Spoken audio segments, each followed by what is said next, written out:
to a YouTube channel near you.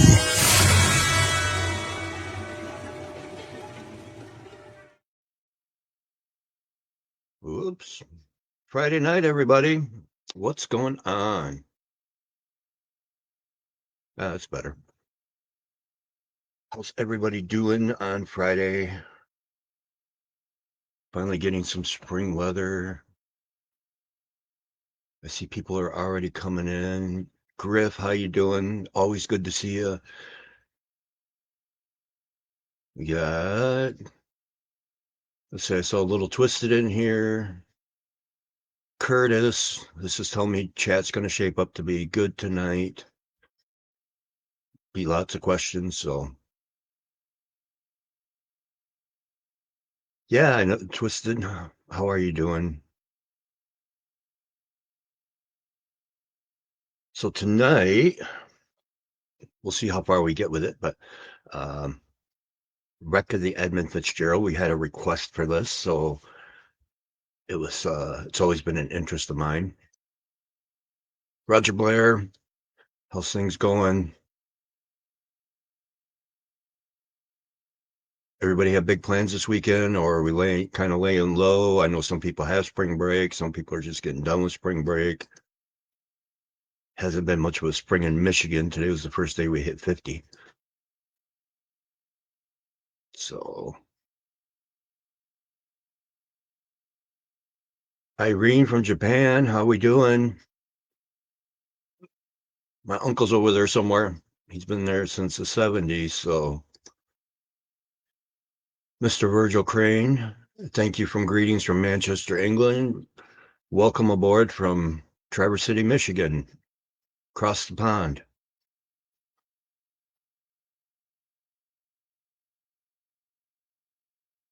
Everybody have kids or grandkids that are on spring break they've been spending any time with? So you might hear a little barking in the background. I might have to have Bear as a co-host pretty soon because he's not having being locked out of here. 85? Where do you live? State do you live, Twisted? I know my mom said it hit 90 in Texas, so she was complaining because it was so warm and muggy and pollen. It's like much better than snow and moisture and 30 here.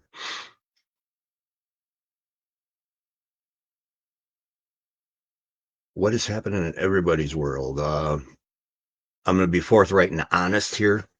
I have had some, as we know, my health has been an issue, but so I want to keep it honest with you guys. So if something happens where I take a little break, just know everything's good. You know, I should have never ignored the extended warranties because once I turned 50, it seemed like the check engine light came on and it wasn't a false alarm. So it's just been a little bit of everything. Oh, Amarillo, Texas. My mom's in Atlanta, Texas, as a campground host there. So I'm not sure how close you are. She is actually going to Austin, Texas, as her and her best buddy won campground host of the year in her region. So out of a couple thousand people, my mom from Michigan won campground host in Texas. So kind of a cool thing. Their park managers won an award too. So it's going to be a little group trip for a award ceremony. So, you know, it's not like here in Michigan where the campgrounds are just barren and you got DNR and things like that taken care of. It's a pretty big deal there, and they take care of their people, which is nice. You know, we should have more of that floating around the world, even in Japan.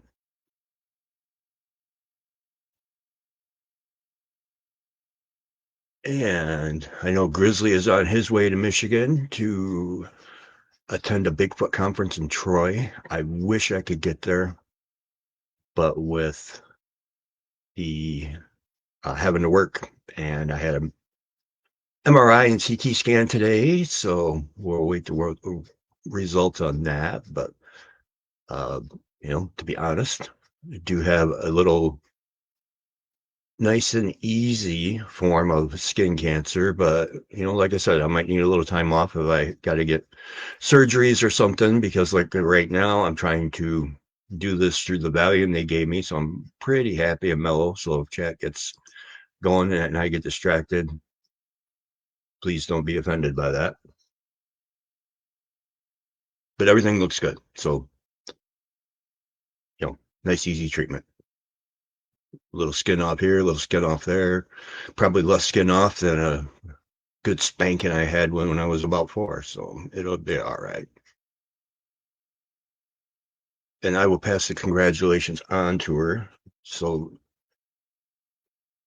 you know for sure how they treat them in Texas. And it sounds like the campgrounds are really nice as well. So, and Bigfooting will be on the agenda soon because the snow's gone. My area's open. I did have a friend go by and tell me he saw a couple new X's and another huge tree teepee that were right alongside the road. So it sounds like they are back from however deep they go in the winter to my little area, and we will see if we can get them to play around with some more blue stones. Linda Thompson says hi. So the gang's here. Now tonight, like I said, we had a little request for Edmund Fitzgerald, and oops, where'd it go? There's a whole lot of history on that boat. I mean, you can watch any video and you're going to get, an hour-long video just on the history of it, because that ship served a very long time. But it was one of those mysteries as to what happened to it. So we're just going to talk about, the final day as far as what transpired, because, it kind of sounds like it was right along the lines of, if you ever saw the movie Perfect Storm, nobody really knows why this boat went down other than it did go down. And it's really weird when you think about it, because the boat is over 700 feet long. It's in 500 feet of water. So you could literally stand the boat on end and it would stick out 200 and some feet above the water, which always baffled me, but you get enough water and it goes down no matter how long the boat is. So great movie. Yeah, that was a good movie. So the fact of George Clooney, Mark Wahlberg, all those guys, that was a really good movie. If you haven't seen Perfect Storm, check it out, because the same mentality went into what happened to the Edmund Fitzgerald. So what I'll do is pull up an article that describes it. Because like I said, there's a lot of history. There's a lot of little details. And I'm not as talented as Justin with sharing the screen. So we'll do a little reading about it. And then I'll just keep checking for questions as we go and see what we can answer. It began on November 9th, 1975. So really not that long ago as far as historical boat wrecks go. I mean, the ones everybody talks about, like Titanic, 1912. Andre Doria was in the 50s. Obviously, Lusitania during the war. So all the famous ones kind of. This is the more recent, because people put too much faith in technology sometimes. We get very complacent in our own capabilities, and then that's when, Mother Nature will turn around and give us a slap in the chops just to remind us that she's in charge. So it began November 9th, 1975 at the Burlington Northern Railroad dock in Superior, Wisconsin. Captain Ernest E. McSorley had loaded it with 26,116 tons of taconite pellets, made a process ore heat, and rolled into marble size. They left Superior about 2:30 p.m. and was shortly joined by the Arthur M. Anderson which had departed Two Harbors, Minnesota. Two ships were in radio contact, which is important because of how fast this happens.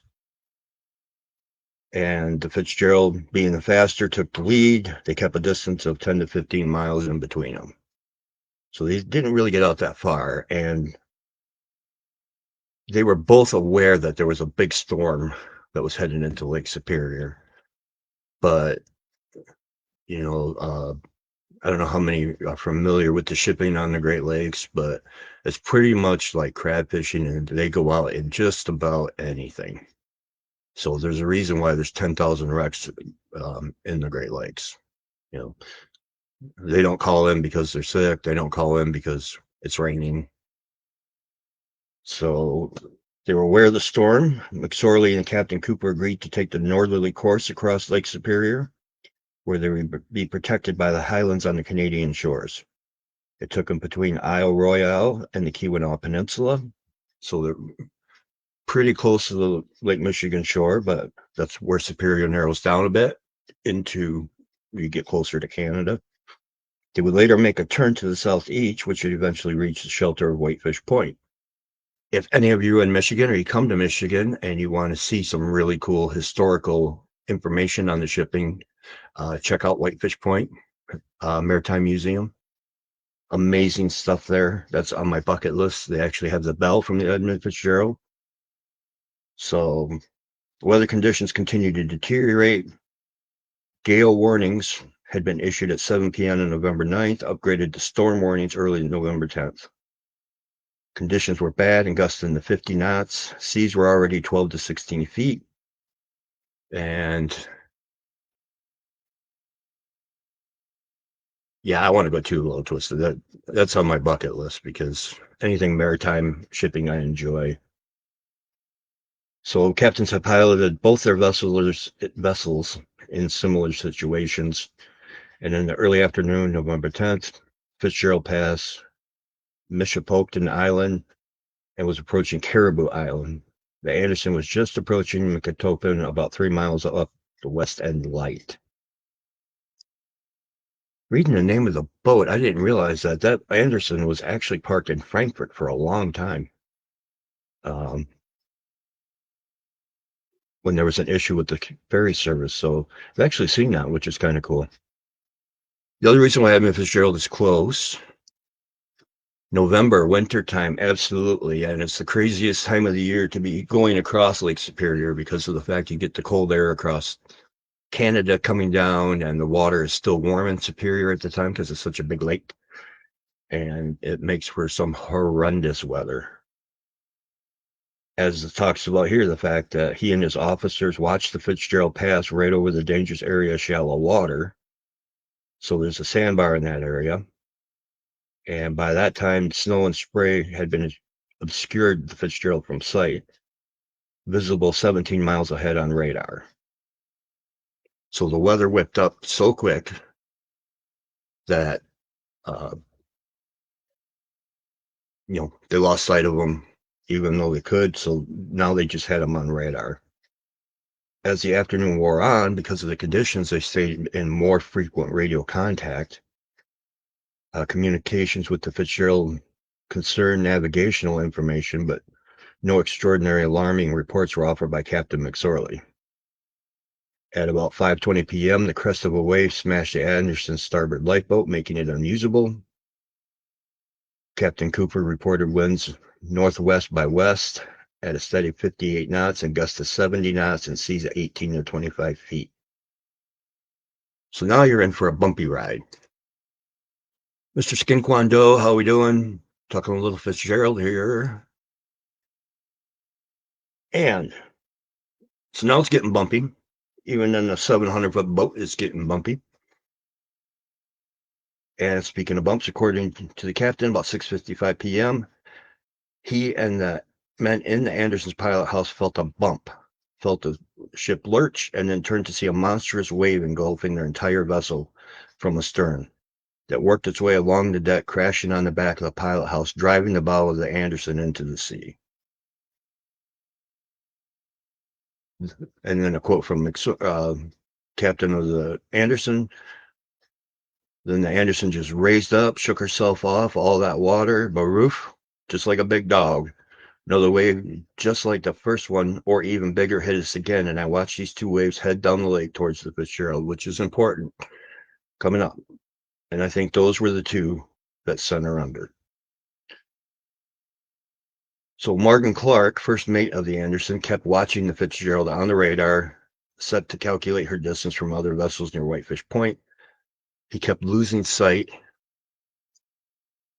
of her. Ike. How we doing? So even on the radar, the weather got so bad that it actually.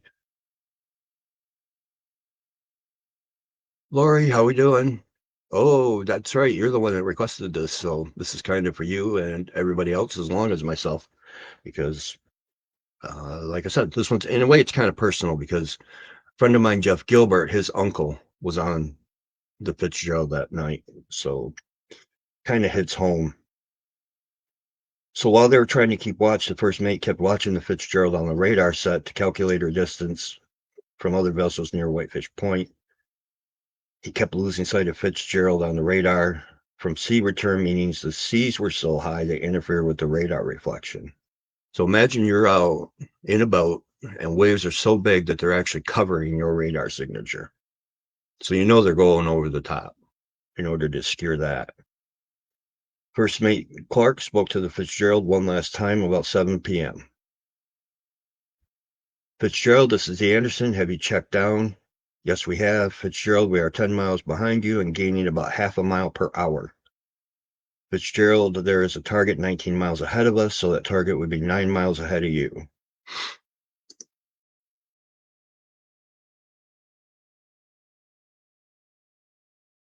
Well, answered McSorley, am I going to clear? Yes, he is going to pass just to the west of you.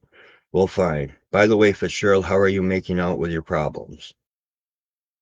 So the problems he's referring to are the fact that they think at some point the Edmund Fitzgerald ran aground, and which because they believed he was taking on water, he had a slight list. Believe it was to port. By the way, Fitzgerald, making no problems. We are holding our own. Okay, fine. I'll be talking to you later. Clark signed off. The radar or pip of the Fitzgerald kept getting obscured by the sea, and around 7:15 p.m., the pip was lost again and did not reappear. Clark called the Fitzgerald again at 7:22. There was no answer. Captain Cooper contacted the other ships in the area by radio, asking if anyone had seen or heard from the Fitzgerald. The weather had cleared dramatically, his written reports state.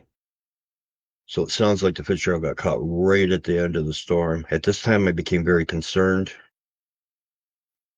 about the Fitzgerald. Couldn't see his lights when we should have. I then called to William Clay Ford to ask him if my phone was putting out a good signal and also if the Fitzgerald had rounded the point and was in shelter.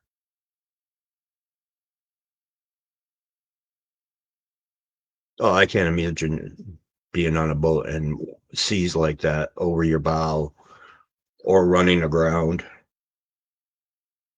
I mean, I get seasick in a rowboat, so when I went on a cruise, it was constant drama. I mean,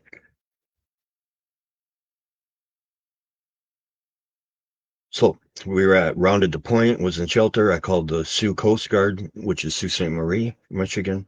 I was sure something happened to the Fitzgerald. The Coast Guard were at this time trying to locate a 16-foot boat that was overdue. So it's amazing how bad and how fast the weather can get that more people.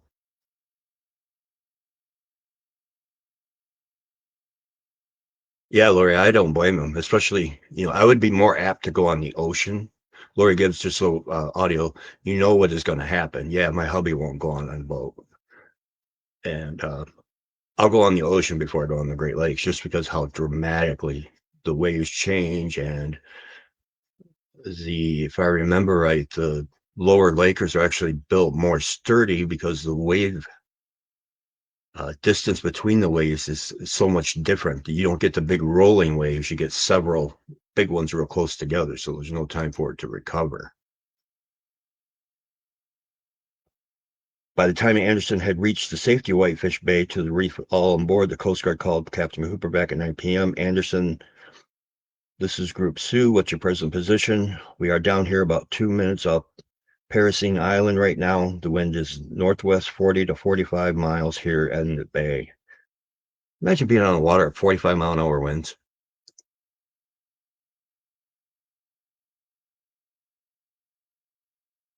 It's all calming down. What do you think? It is in the bay, but I heard a couple of the salties, meaning saltwater ships that were in the lake, up there, and they wish they hadn't gone out. So there was a point I was making that even the saltwater ships are even less capable of handling what the Great Lakes throw at it. So, and it says, "Oh God, I don't know what that sea out there is tremendously large. If you want me, I can go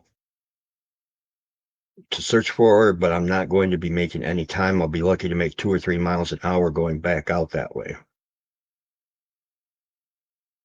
So we'll have you'll have to make a decision as to whether you will be hazarding your vessel or not. But you're probably one of the only vessels right now that can get to the scene. We're going to try to contact those saltwater vessels and see if they can possibly come about and possibly back also. Things look pretty bad right now. It looks like she may have split apart at the seams like the Morale did a few years back." And then the other captain says, "Well, that's what I've been thinking, but we were talking to him about 7. He said everything was going fine. He said he was going along like an old shoe, no problem at all." Well, again, do you think you could come back, go about, and have a look in the area?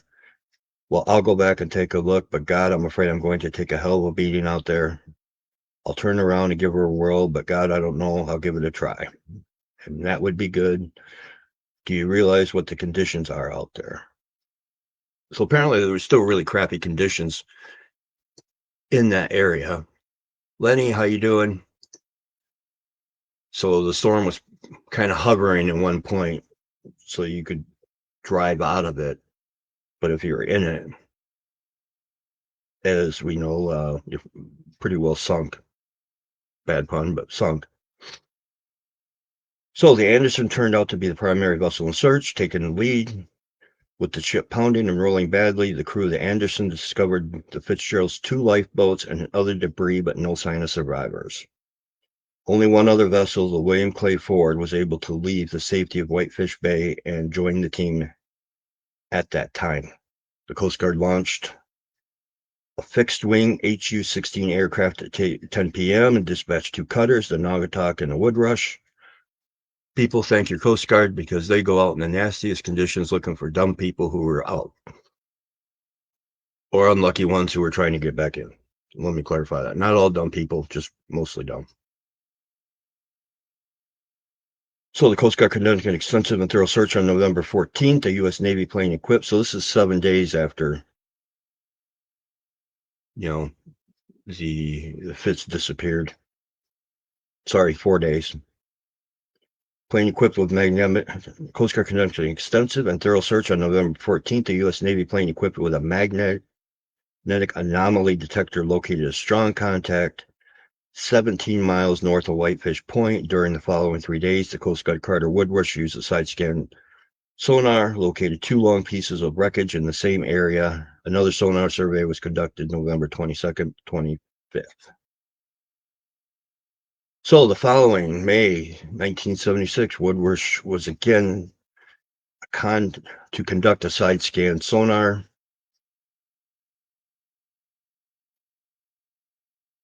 And they were strong enough to bring in the U.S. Navy's Curve 3.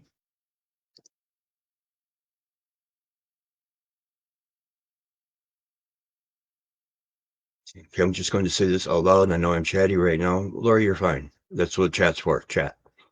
Light it up. Gordon Lightfoot recognized Edmund Fitzgerald is so haunting. And so that was how I kind of learned about it, and that song is historically correct. So I just don't have the voice. Otherwise, I would just sing it because he's got a lot of good information. That would be a good thing. We'll have to, if somebody can remind me in chat, we'll Google that and see how he got involved. where that song came from. So on April 15th, 1977, U.S. Coast Guard released the official report of the Edmund Fitzgerald sinking in the Lake Superior on November 10th, 1975, with loss of life. While the Coast Guard said the cause of the sinking could not be conclusively determined, it maintained that most of the problem caused by the sinking of the SS Fitzgerald was the loss of buoyancy and stability resulting from massive flooding of the cargo hold.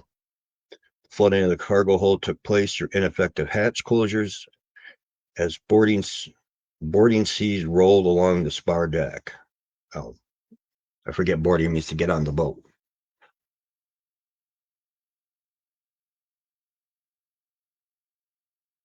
Oh, if I knew how to play it, I would.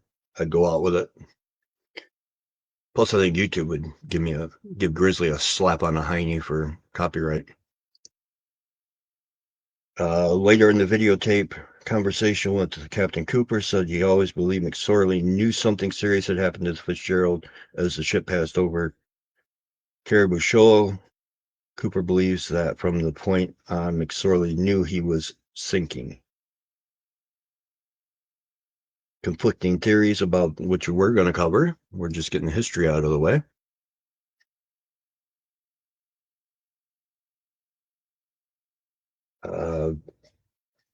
Three expeditions to the wreck revealed that it is likely she submarine bow first into an enormous sea as damage forward is indicative of a powerful quick force to the superstructure, but what caused the ship to take on water enough to lose buoyancy and dive to the bottom so quickly without a single cry from help cannot be determined.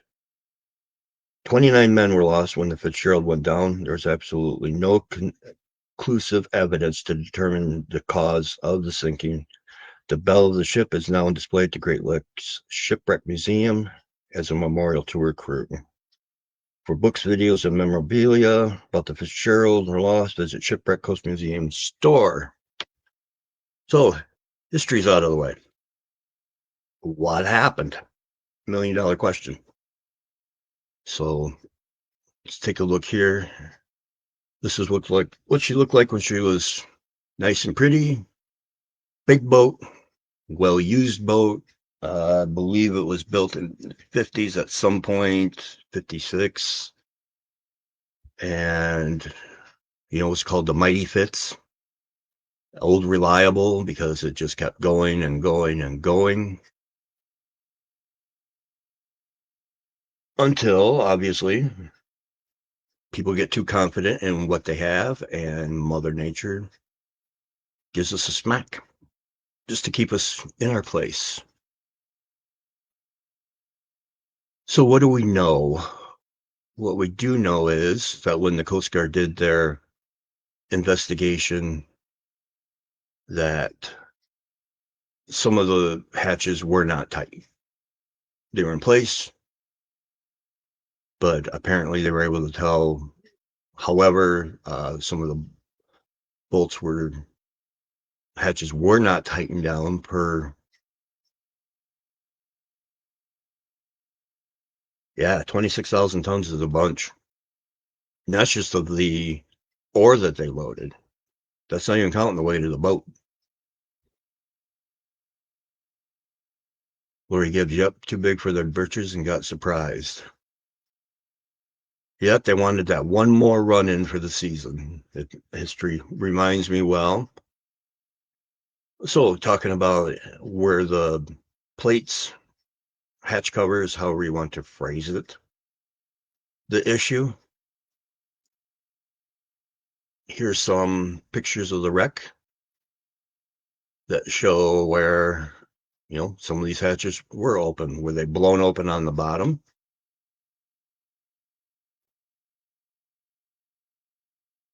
Yep, Lori, you're right. That's also their money. And if the ship's not running, it's not making money. And if the ship's not making money, the captain's not going to have a job for very long. And all the personnel on that boat know what they're signing up for. Oh gosh, I had not seen that. Yeah, I tried to look for some more of the obscure pictures of the wreck. But you can see here where this one's actually pushed down and blown out at the same time. The hatches could definitely have contributed to it. There are,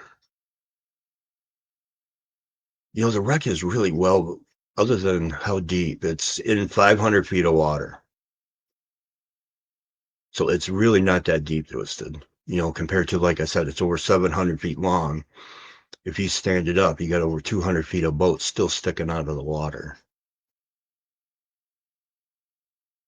Um, here's an artist rendition of probably what a mile part of the boat was going through, considering, the waves barely breaking over, but the sound of the reports, they were, clearing here, which, is never a good thing. And the fact that it's the first time I've ever seen like what's the word I'm looking for? The cabin here, or office, is right at the very front of the boat, and then the engines are way back here. So,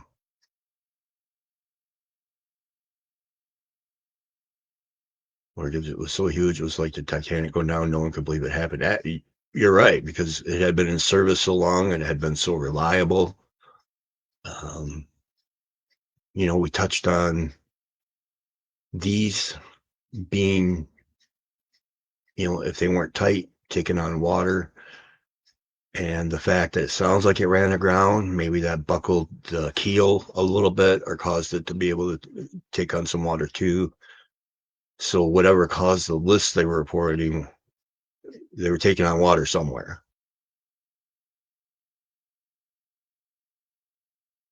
I also believe the same thing, leave it alone. It's like a graveyard, just like Titanic respect. Yeah, absolutely. I mean, those crewmen are still on that boat. Thankfully, when the video was released, the latest robot footage that they had down there, they did find a couple of the crew in this cabin bridge. There we go. Sorry. Anybody who was out there as a seaman and really mad at me because I forgot the term bridge, I apologize. But in the bridge, they did find some people. They did, out of respect, blank that out when they showed it to the public, and the movie that's playing also has that blanked out in respect of the family. So their family members aren't on public display. But the wreck itself is really well preserved. I mean, the fact that you can still read the name on it, there's no, Titanic's obviously a wreck, but it's a mess too. You got all those organisms down there eating away at it. And even though the water's cold, those rusticles actually eat the steel.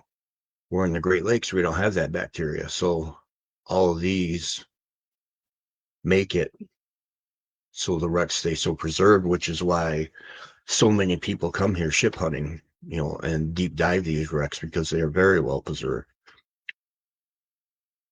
Finding boats wrecks thousands of years old in the Great Lakes, and it's pretty much rewriting history as far as these, when they think people started using the Great Lakes as a navigation point. So, little twist, this was 1975, I believe. 77 when they started getting some answers, and so, and they're still looking at it. I do believe there is, man, I'll have to look now, but November 9th, 1975. So went down on the 10th.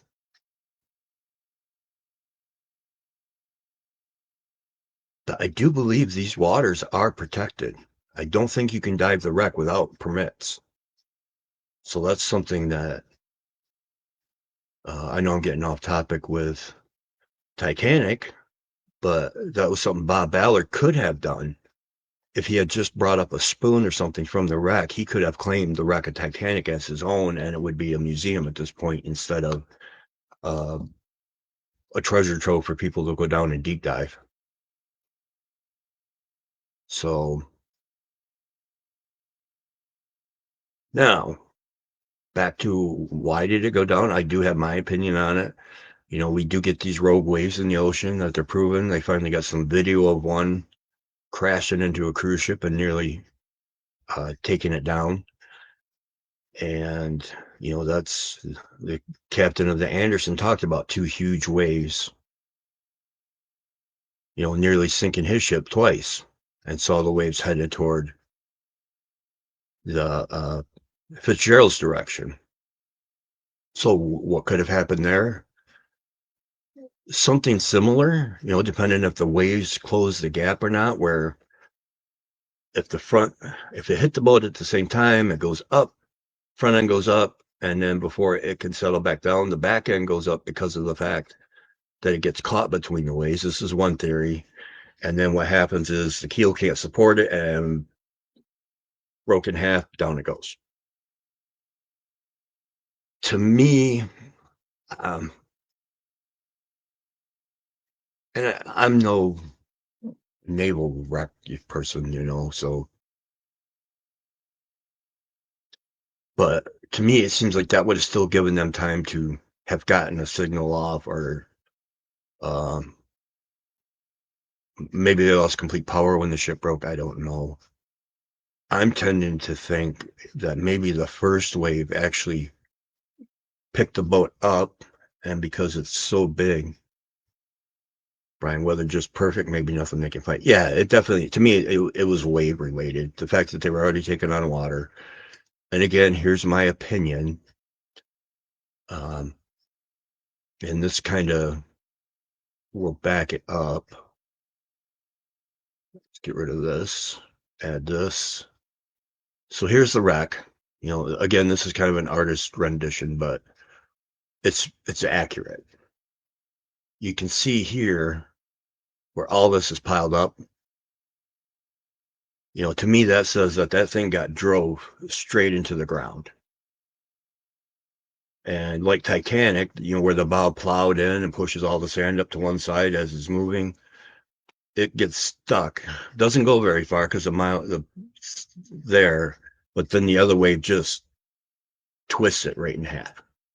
You know, so it got corkscrewed right into the ground, which is why there was no signal. Nobody was able to get out of the boat. They were 500 feet underwater before in a blink of an eye. So, and then you can see where it got twisted here. You know, this is all mangled and twisted. And you've got more hatches laying around, pieces of steel, hatch doors that were blown off. So, in my opinion, that's what happened. I think she took the first wave, was already heavy. All the water goes to the front of the boat. Bang. It just kind of scoots along as the back half gets twisted. And that's why they're so close, too. You know, where Titanic, they're a mile and a half of the bow and stern are separated by a mile and a half. You know, so the water's a lot deeper. It's got farther to travel. But, you know, Titanic was heading down at 30 miles an hour, hits it, boom, slides in, gets the big mudslide on one side, manages to stay up just like this, where the stern was still full of air in Titanic and was sinking straight down. But as the water pressure gets higher and higher as you go deep. Lori, thank you very much. I always appreciate that. But as it got deeper and deeper, you know, the water pushes in, pushes the air out, and that's why basically looks like a bomb went off in the back of Titanic. Where this, you know, none of the side is blown out. This literally looks like the keel was just twisted in half. So unfortunately, you know, it took all, I think it was 22 men down. including my uncle, not my uncle, my friend's uncle. So to Jeff Gilbert's uncle and to all the men on board, prayers. I honestly don't think they had any clue what happened. I think it happened that quick because even at 500 feet of water, that's a lot of water pressure and not made for the human body to be swimming around in. Not that I mean to make light of it, but it is tragic and um, very sad. And like I said, hits home. So I feel bad for them.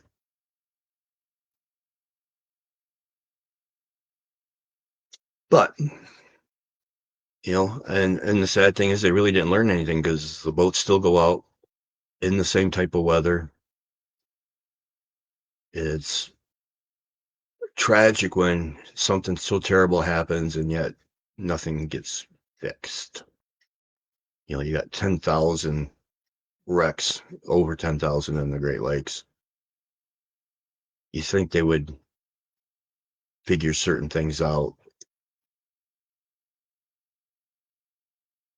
Lori Gibbs, they do until this day. Yep. And the weird thing is they didn't find very much from this whole wreck either. That's another thing, that it went down quick because I think all they found was a lifeboat, um, a life jacket that washed up on the beach, and just a smear of oil. That was it. It wasn't like you had some breakup on the top where if it would have broke on the top, snapped in half, you still got all that time for the boat to go down. And again, the time is what makes me think it just got corkscrewed right into the ground.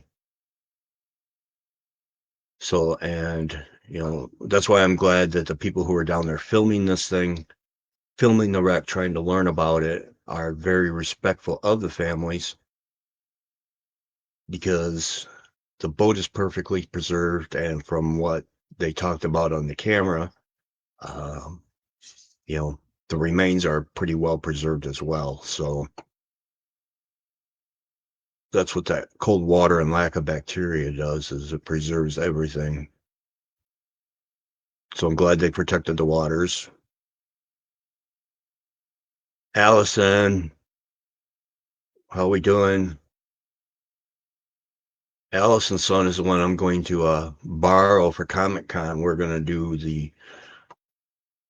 to do the Old Man Logan, and he's going to be a little Deadpool. So it'd be the one day I hope Mom lets him do a little extra cursing, because Deadpool wouldn't be any fun if it was PG-13. So what's everybody think of my theory? Anybody else got any theories out there? I know we were going to talk more about other things in the Great Lakes Triangle. I think because there's so much related to that we'll do another show on that and keep it separate, because we're already at the 45-minute mark. And literally with the Great Lakes Triangle, there are hundreds of different crazy things with planes and ships and weird lights, lights that were filmed from another boat, actually hovering from a boat. And then all of a sudden it would drop to the mast of the boat and then shoot back up hundreds of feet. People were trying to say it was a drone, but this was really before drones were too popular out there, and the amount of light was given. They estimate a drone wouldn't be able to put that kind of light out if it was just somebody's plaything on the boat.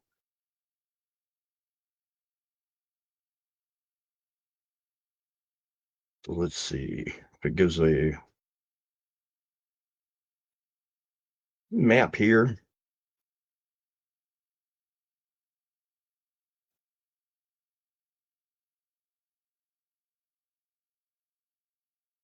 Oh, it doesn't even want to give me a book. Anyway, we'll deep dive Great Lakes Triangle next time. Oops. Lori Gibbs Pride, I think Great Lakes and the area around Michigan, anything can happen. And yes, objects going into the lakes, also native curse for ships. Yeah. Anything is open because there are some strange disappearances, and the amount of if you think about if Native Americans tended to, just like any other people would, or animals, you want cover, food, water. Well, with Michigan, you got one big glove in the middle of 20% of the world's fresh water supply. So, of course, there's going to be a lot of different cultures and also have their disputes over territory. So, and curses and things like that are part of the culture, whether people want to admit it or not. And Comic Con, because I live in PNW. Oh, this is a local Comic Con, Lori, Charity Capital Comic Con. So it takes place at the Grand Traverse Resort. It's a 3-day event now. It's actually grown in popularity. So it's nice. It's, kind of they get some pretty big guests there as far as writers and artists. And they have a costume contest, which is, yes, I want to do the bodybuilding show, but at the same time, everybody seemed to like the, how do we want to say it, low cal or low dollar version of the Old Man Logan I did. So this time we're going to up the ante and do the costume with the right shirt, the right pants. Okay, probably won't see you there, but let me know if you come out. Oh, I would love to. I want to go to the big Comic Con. So once life settles down a little bit, there's some traveling I want to do and put them on. Little twisted, great topic and show, Brian. Very interesting. Thank you. Again, it's one of those mysteries that, they'll never know for sure. And all I am is just a backyard armchair boat researcher, Titanic, Androidoria, Lusitania, Britannica, all crazy events under weird circumstances. Some people think the whole Titanic line was cursed because you got Titanic and Britannic going down under different circumstances. Edmund Fitzgerald, and just because of the way that went down so quick, barely any debris, no survivors. It was very sudden. Lori, I'm the same Brian, BF ships, ghosts, all of it. Oh yeah, I'm I'm an equal opportunity enthusiast. So obviously the Bigfoot turd in my freezer is kind of what got me a platform to talk about this kind of stuff. So we'll be doing that. And we're getting a little closer to me being able to talk about a really cool topic. And after April 11th, I believe I'll be able to disclose it. And you'll see it'll be a lot of fun. It can give a lot of, it'll be a lot of fun. It's going to shine some light on some things. It'll be, it's a good project. And I think you're going to really enjoy it when it comes out. So with that, and plus, these shows are for you guys. I enjoy doing them. I love interacting with the chat. So if you guys have any topic whatsoever that you think, are interested in me talking about, whether what my boneyard opinion is. So Allison loved the topic. My nephew is very into these ships and loves to tell me about them. Wish he was up so I could ask his theory. Yeah, me too. We could keep this going. So I'll put Allison on the spot and say, hopefully Dylan's still available. We'll get some pictures on here of me as an old man Logan and Dylan Pool. But with that, we're going to wrap it up for tonight. And again, thank you all for coming. You guys being here means a lot. If you're watching the replay, thank you. And from coast to coast and around the world, I hope everybody has a good night, a good weekend. hopefully if you're getting spring break, you're having something to do that's someplace fun. If you're getting back from spring break, rest up before the school year kicks back in. Guys, have a great night.